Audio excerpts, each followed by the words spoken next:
Uumaa safuudha siif safuudha ulfina keenyuun dhiistu warra siin morman irratti abidda firfirsita yoo feete dachee kana qabdeetu kirkirsita gaafa aariin kee finiine bokkaa ibidda goota dhagaa ibiddaa roobsitee adabda gaallamoota loltoota baay'ee qabdaa ilbiisuu siif rasaasa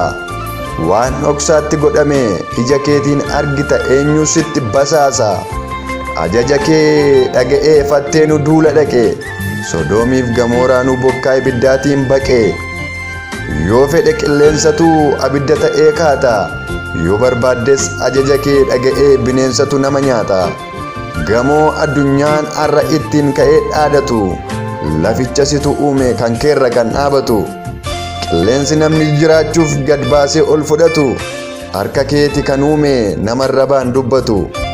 ulfina keetti bu'ee eenyudha kan of kalu arraba isaatiin tumee qarata albee qalu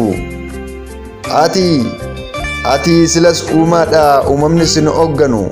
hanga jabina keetii tilmaamee omtuun baru bagansi amane yassoo diigaa galmoota cubbuu goota gatiinuuf baase qabsaa'ee oolche lubbuu namni sitti hin amanne galaana biddaa daaka namni sitti amane kaardii jannataa faaqa kanaaf galgala jalan qoosu lubbuu koo ibidda buusee giimii abiddaan hin dhoosu ati jabaadha.